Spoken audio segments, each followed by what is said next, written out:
I'm Trish, and this is GenX Voice, and this is my first post, and just out here with my dog, hanging out with Savannah, and it's a beautiful day, bright blue skies, and we're going for a walk because it's beautiful, and when it's 60 degrees in Phoenix, it is like so beautiful and perfect because if you don't know, Phoenix summers are the worst. Anyway, so I wanted to start this vlog because I feel like over the years there's been more conversations with, look at these crazy trees. They're everywhere here in Arizona, in this part of Arizona. Don't think a lot of them are native, but this neighborhood is really pretty. There's a lot of grass and all kinds of stuff. But anyway, I don't like the fact that most conversations around everything these days is just millennials and baby boomers, and that my generation's just kind of thrown out as like the Karen generation. But there are a lot of Karens, let's be honest. And so I wanted to take an opportunity to have a place where my generation finally has a voice, because all we've been called all these years are slackers, and all we do is like nothing but complain, aka the Karens. But I don't know. So I wanted to do my first post as like a, I don't know, kind of like a my take on Gen X, being one. I was born in 75, which means that unlike, you know, like Brad Pitt or like Molly Ringwald, like I was a little kid when like the John Hughes movies came out, and look at this beautiful green area that we get to hang out in, and these beautiful palm trees, and yeah, I just think it's beautiful here, and I thought this would be a great way to start doing this. But anyway, I'm also really inspired by some of our YouTube people who do this, so I thought maybe it'd be fun to watch this too. Anyway, so yeah, so as a kid, I pretty much just watched, you know, what seemed like older Gen Xers be cool and do house parties and all this stuff, but by the time I was a teenager, we weren't really doing as much as that. Like, and I grew up in Joshua Tree, California, which meant that like we mostly spent our time like, I don't know, rock climbing and bouldering and having bonfires out in the middle of the desert somewhere, and so we didn't really do house parties, so it was hard to relate with that part of the generation, I guess. But there's also been this interesting like thing that maybe there's two parts of Gen X, where you have like your Zennials, which would be those of us that were born like in 77. I was born in December of 75, and I feel like 76 could be counted in that. So sometimes I feel like maybe I'm a Zennial because I also did my undergrad for a really long time, and so I was really hanging out with like 18, 19, and 20-year-olds when I was 23, because I graduated when I was 23. So I just loved college so much, but we can get into that another time. But anyway, so I feel like I can really relate to a lot of millennials too. Plus, I've spent my whole life in my career and stuff as a teacher, as an educator, and now working in a university alongside these millennials. And we're in like a really nice green area again, and my dog's doing her business, so okay, so should just go in the bathroom. I mean, like pee-pees. Anyway, I'm just so happy now. So happy. Okay, so Oh, there's a whole bunch of people walking up there. So I know this is so crazy to be a vlogger. Like, what do you all do when there's humans around? You just kind of like hide your camera and keep talking to yourself. Anyway, I've always been a little nuts, so I'm not too worried about talking to myself. Plus, nowadays, like, I could be talking to my auntie. Who knows? Hi, auntie. Anyway, or my uncle. Hi, uncle. So yeah, so I kind of feel like I'm in this weird little pocket where I'm not as old, like I'm not in my 50s, but I'm definitely not in my 30s anymore. Definitely middle-aged, as they say. And so I feel like I've had an interesting filter for things that happen. Anyway, this is a sick neighborhood. Look at all these like beautiful houses, and it's like I do not live in one of these houses, but I love walking in this neighborhood. Anyway, and also I feel like there's a lot of movements happening that I kind of saw get started in like the 90s and the 2000s, and I hear like millennials claiming ownership, even though I know that like a lot of these ideas kind of stemmed from some ideas that maybe boomers had actually. And so I don't know, I kind of feel like this obligation to like tie these, can you believe how blue the sky is? I'm just saying.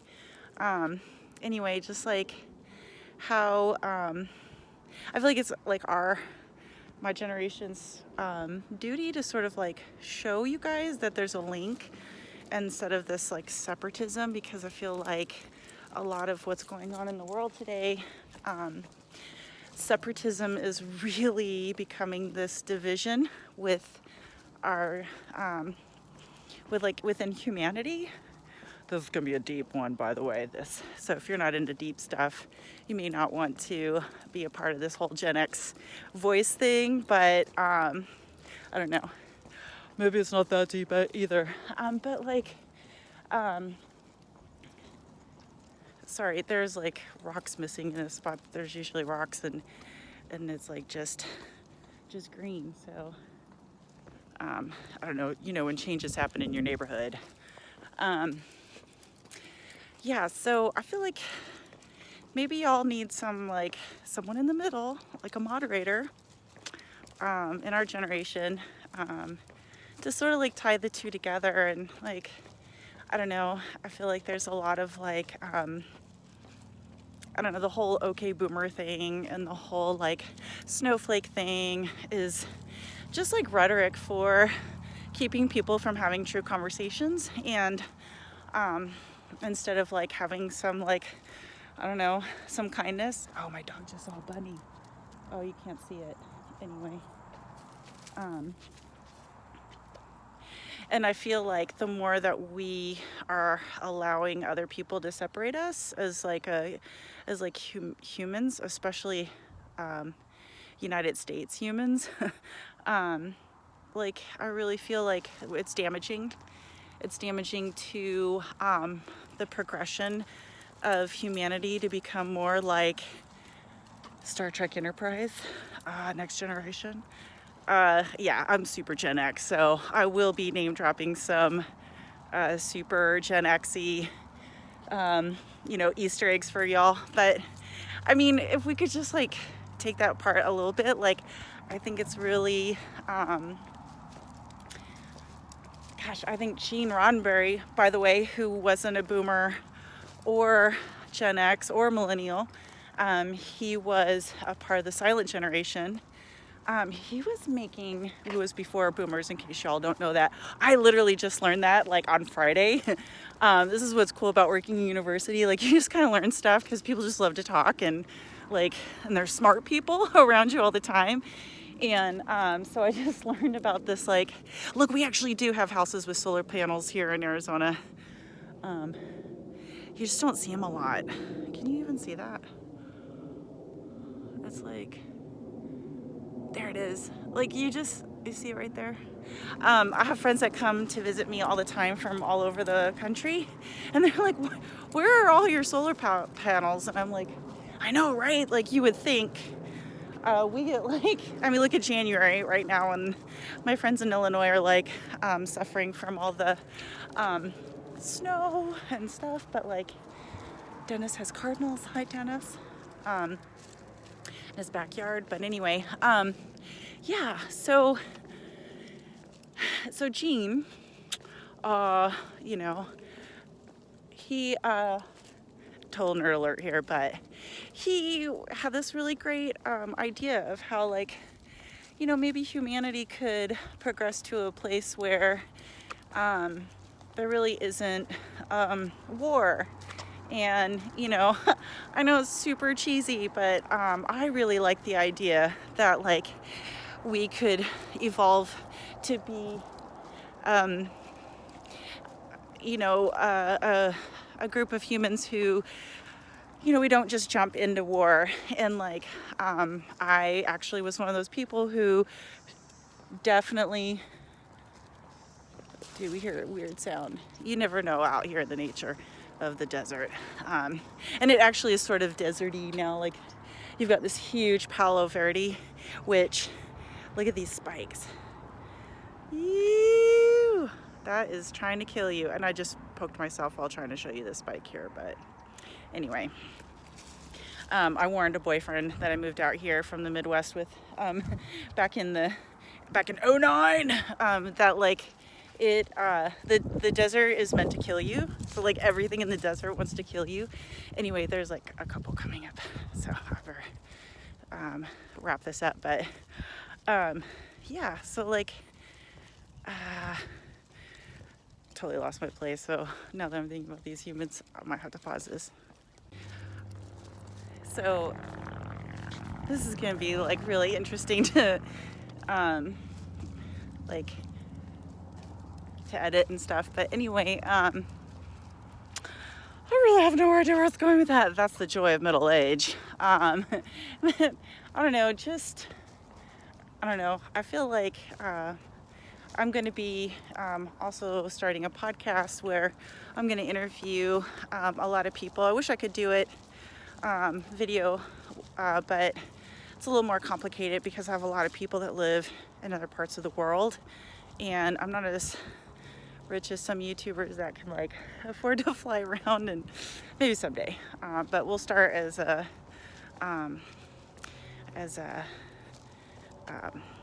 well, first I started with a blog, which you can find at GenX Voice, and I'll leave a link for that. And I'll be updating, and that's mostly just stories of, you know, living life a little bit more alternatively, which is maybe why I feel like I have the right to make a comment about the world, because I've kind of lived in a very different way than maybe someone who really is a Karen. Nothing against Karen, but if you don't know what I mean by that, just like Google it. It's pretty spot on if you've ever worked in the service industry, which I have a lot. Like I spent 11 years in the service industry. Oh, unless you count like a few months at Verizon when in my late 30s. Like it was, oh, guys, be nice to people when you go and buy things and when you go out to eat, because you know, people are just trying to make your day nice. And when you come in with your anger, or you feel like everyone needs to hear about your life on the phone, in line, at Target, we don't. And don't look at me like I'm your age and I'm gonna agree with what you think about Jim behind the, you know, register. Like, it's not gonna happen, you know what I'm saying? Anyway, we're about to get on a busy street, so I'm gonna wrap this up. But yeah, if you want to hear more, or if you have some ideas that you think would be interesting to hear from a Gen X point of view, just drop a comment below and subscribe. And I'm really excited about this. I don't think many people are doing this online, but yeah, I'm gonna have a blog, I'm gonna be doing podcasting, so we'll see what happens. And then that way maybe, you know, you can see we're not all Karens. Anyway, peace out.